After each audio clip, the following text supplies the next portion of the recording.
Oh boy, am I in hot water today. So The Critical Drinker is quite a popular film reviewer here on YouTube, and he has made a name for himself for his drunken and comedic persona, his coverage of various topics within pop culture, and his total criticism of anything that he perceives as woke. Last time we talked about his video on fixing Rey, and I didn't think he was being very fair to her in that video, but that was it. My criticism did not go deeper than our disagreement on a fictional character. However, today we are going beyond just a disagreement, because I think The Critical Drinker is a problem. Anyone with any thought for themselves or who hasn't already fallen down the rabbit hole yet can tell that this man is a reactionary. A 2-hour feminist power fantasy for the blue-haired land whales of the world to feel vindicated as they go home to their empty cat-infested apartments. So many of his videos claim to be about something relevant to film analysis, but they end up being a means for him to rant about how the representation of women and people of color in big franchises are ruining the film industry. He sees the push for social and political freedom for all races, genders, and sexualities as an attack on him and his passion for film. And even the slightest hint of covering these issues in franchises like Star Wars and Marvel makes this man squeal in terror, for the SJWs are coming to get him. Listen, even if you don't care about social issues, which would be kinda iffy, but let's just say you don't care, the least you can do is just not say anything about it. But that's the thing, this man does care, and his opinion on social issues is very obvious. I believe that The Critical Drinker is toxic, and today I'll be showing you why I believe this to be the case. Naturally, I can't cover every single thing he said. I wish I could, but that's just not plausible. Instead, if you want me to dig even deeper down into his content, then let me know down below. But anyways, the main video in question today is one he made a couple months ago called Marvel Phase 4.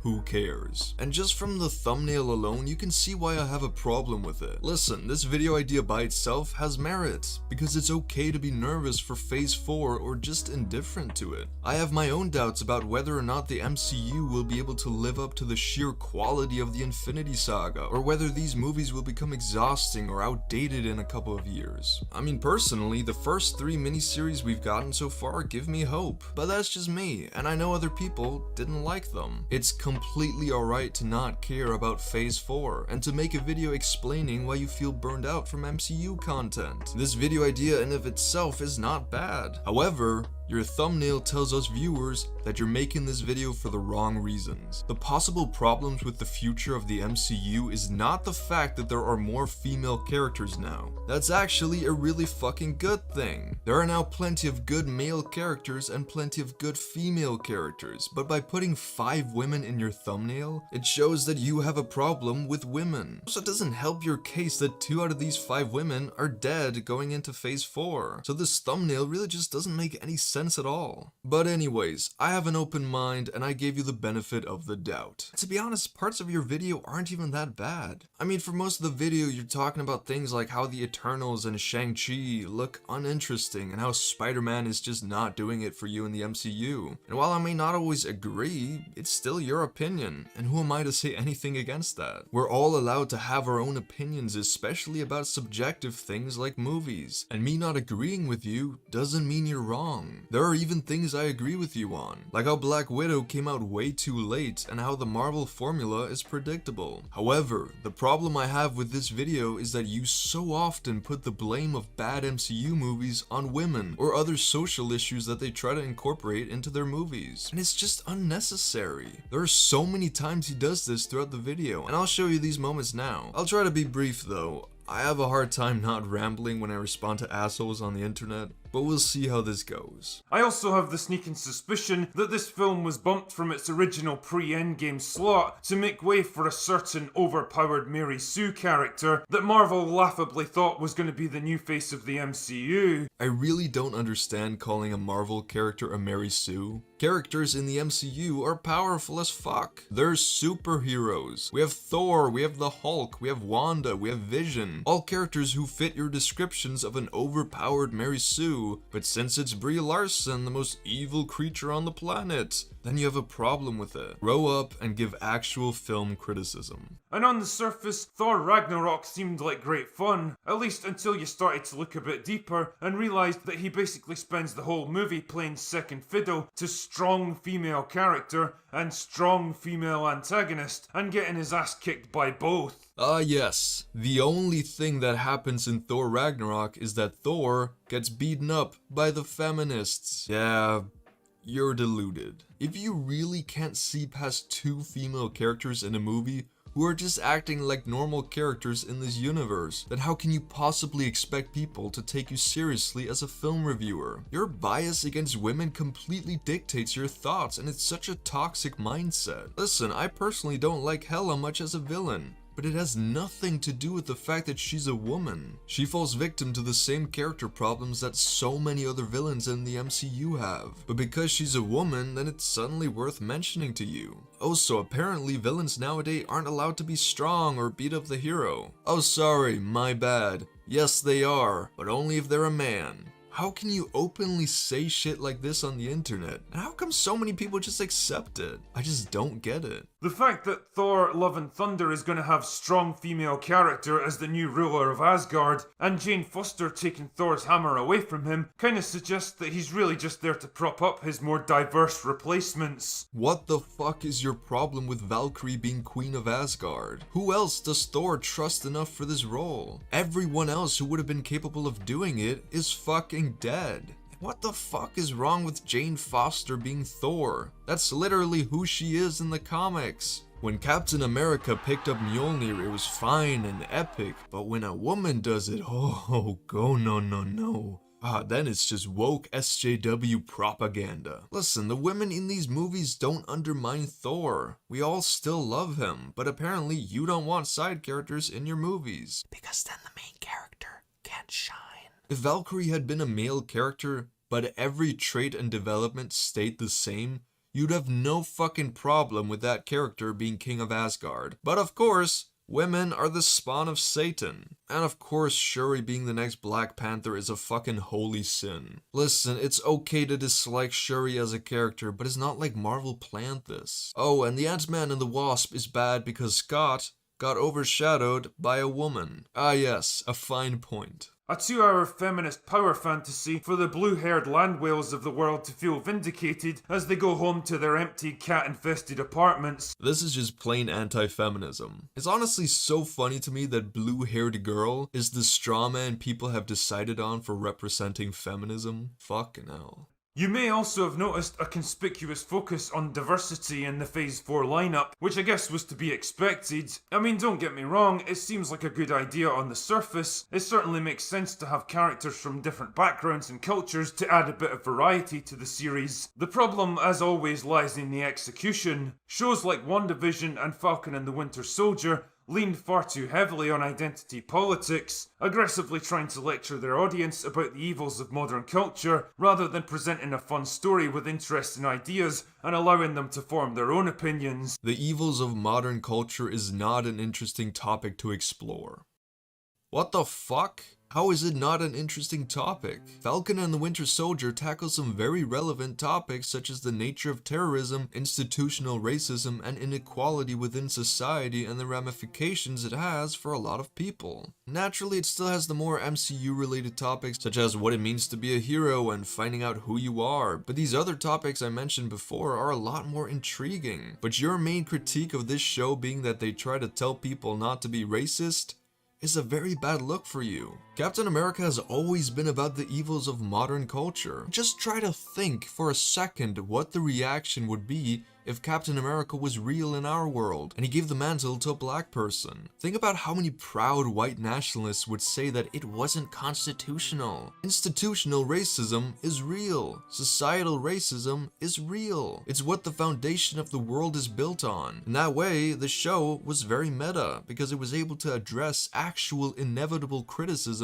and hate from people who would complain about a black Captain America on screen. To say that this topic isn't interesting to explore explore in a show about a black Captain America shows us how little you care about issues of race. Also, when you say let them forge their own opinions, what do you mean exactly? In your opinion, should Falcon have said, here are the pros to being racist and here are the pros to being anti-racist? Now you go ahead and choose which one you want to be. Fuck no. The topic of race should not be called identity politics, because it shouldn't even be a political question. One of the many topics the Falcon and the Winter Soldier brings up is the institutional inequality between races in America, which is a very important topic to educate the youth about. Because yes, a lot of teenagers and young adults watch MCU movies. Let's be real, most of them aren't going to watch political debates about racism from credible people who know what they're talking about. No, that's not fun for them. The other alternative for these people is to watch videos from guys like you who turn the topic of racism and other social issues into a question mark, basically telling them not to be anti-racism because you can't trust the government. YouTube is littered with oblivious people like you. And it's so easy for people to fall down the alt-right rabbit hole, and sadly, it's damn hard to get out of. Channels like these use the cover of humorous and critical film analysis to spread their alt-right misinformed and discriminatory opinions on the internet to ignorant viewers who sometimes just don't know better. There are a lot of assholes in your comment section, but you also have viewers who just don't care about politics, and so they end up learning about these topics from all the misinformed agenda-driven reactionaries on YouTube. People enjoy watching your videos because they think they're harmless, funny, and insightful, but they don't realize the nonsense you're preaching about. One thing I despise about reactionaries on YouTube is how they always ramble on and on about how SJWs can't stop talking about identity politics and social issues. But you showing your stance on these topics is you talking about identity politics and social issues. And you don't fucking stop. You don't like it when media shoves politics down your throat, but that's exactly what you're doing to your viewers. Anyways, this video could have been an insightful discussion from an enthusiastic film lover about the possible problems that can arise in Phase 4 of the MCU. Instead, it was a breeding ground for his hatred of female empowerment in cinema. It just seems like everything he knows and has studied about filmmaking just goes out the fucking window as soon as a woman plays a key part in a movie. But anyways, the hundreds and thousands of fans of The Critical Drinker are probably gonna say, well, how can he be misogynistic and sexist if he defended Gina Carano? who's a woman? And this is one of the only counter-arguments you will ever hear from people being called racist or sexist. Basically, it goes like, well, I know someone who's from that social group, so I can't be racist or sexist. And this argument just doesn't hold up. Many of the misogynistic men who are in favor of a patriarchy are straight, and they all likely have a wife or a girlfriend whom they love very dearly, or at least they want to have one. You don't have to be abusive to be sexist. A man can still be indirectly against equality between the genders for various reasons. Listen, it's as simple as this. The Critical Drinker likes Gina Carano because her alt-right ideals align with his, and because she got fired for opinions that he likely also holds. He doesn't care about her, he just uses her story to further help grow his anti-wokeness platform. And here's proof that he didn't care about her before her controversy. But for the life of me, I'll never understand why they cast Gina Carano. I mean, she's big and burly, and she obviously knows what she's doing when it comes to the fight scenes, but she's a fucking cage fighter, not an actor. Watching her trying to emote is almost as painful as watching Brie Larson trying to be funny. Is that like a personal attack or something? He thought she was a bad implementation into Star Wars and that she was just there as part of Kathleen Kennedy's SJW agenda. This is the exact same mindset that all the rest of these reactionary fuckers have. They hated her until she wrote transphobic shit on Twitter, posted conspiracy theories, and ultimately got fired for it. And now, she's a saint. His video on Gina Carano is one of the worst videos I've seen in a long time. Again, I'm not trying to discredit his skills at video making. The problem with this video is that it's very obviously a political rant. However, it's not portrayed as one. Instead, it's spoken as a fairy tale, supposed to inspire people to follow in her footsteps. Just listen to the intro. Gather round, dear viewer, as I tell you a tale. It's the tale of a woman who stood tall in the face of jealousy, cowardice, hatred, and vengeance, and dared to utter a single word. No. It's the story of the girl who wouldn't back down. Now this intro is fine just by itself, because if he goes on to actually cover the topic just with a bit more of a storytelling approach, it would still be weird, but it would be alright. That's not what he does though. He doesn't condemn her mocking of transgender people, or her ignorant comments comparing people on Twitter who call out racist people for being racists with the Nazis. No. He agrees with her. She even gave examples of other evil cults from other kingdoms who had once done similar things. What the fuck? But the young woman was different. And when the cultists tried to turn her into one of them, she didn't just refuse their offer, she openly mocked them. Now this is just full on calling transgender people and those who support trans rights a cult, and saying that it's okay to mock them. Again, what the fuck? Then at one point he shows tweets from people rudely and distastefully responding to some of her tweets, and listen, I don't condone hateful behavior. However, most of the people who responded to her have a solid ground to stand on. And like we've talked about before, you must be ready to face the backlash for saying controversial shit on the internet. These tweets do not make what she said okay. The truth of the matter is that you're not telling the truth in this video. Your video is dangerous because you happily skip over all her lies and all her mockery of social groups and label her as a hero. It's not just that you're a conservative who agrees with her opinions. No, you're full on hiding the truth of what she did from your viewers and disguising it as an epic tale of a true woman. Listen, I can understand how some people feel like what happened to Gina Carano goes against freedom and liberty, but it's not true, because liberty means freedom to everyone, which means Disney has the freedom to fire someone, just like how Gina Carano has the freedom to say whatever she wants to say. But having freedom doesn't mean there are no consequences to what you say, and the consequence for Gina Carano was that people didn't like that she was criticizing the liberty of distinct groups of people. Disney is a private company and they have full right to let go of someone who violates their contract or doesn't fit in with their views. Conservatives love the free market and unregulated companies until they actually see it in action. However, this is a complex topic and not everyone fully understands it, especially if they've been lied to by content creators they look up to. So I understand this concern that Gina Carano is being silenced, because being silenced is scary as fuck. No one wants that to happen, and that's not what's happening to Carano. But to call her a hero for proudly saying transphobic shit, spreading dangerous misinformation in the middle of a fucking pandemic, and being ignorant to the Holocaust, that's what I just can't understand. Gina Carano didn't sacrifice her career to speak up against some authoritarian regime. Almost the very next day after her firing, she was invited onto Ben Shapiro's show. And her fandom has grown exponentially because alt-right fuckers and reactionaries on the internet are very prominent. Do you honestly believe she'd still be thriving like this if she'd been a Jew during the Holocaust and spoken up against the Nazis? No, of course not. It's not the same. And if you can't see that, then I guess I was just too naive to think that maybe you were just a misguided film reviewer on YouTube. I was wrong. You're a full-on reactionary. It really sucks that these kinds of people dominate film on YouTube with their politically biased clickbait videos that get people riled up but never provide any intelligent insight. The Critical Drinker is just one of many anti-SJW reactionaries on the platform who actually indulge in actions that they themselves would deem to be SJW. I'm not against them voicing concerns about how Hollywood can force certain things or be overly politically correct without the right intentions. Like we've said before, that in itself is annoying when it has no substance and is clearly just a money grab. These assholes see it as a vehicle or an excuse to vent their far right-leaning perspectives in thinly veiled bigoted rants. The geeky part of YouTube is sadly littered with these types of people, but maybe, just maybe, we can help people learn how to see through these facades. My name is Turf Nation, and that was all I had for today.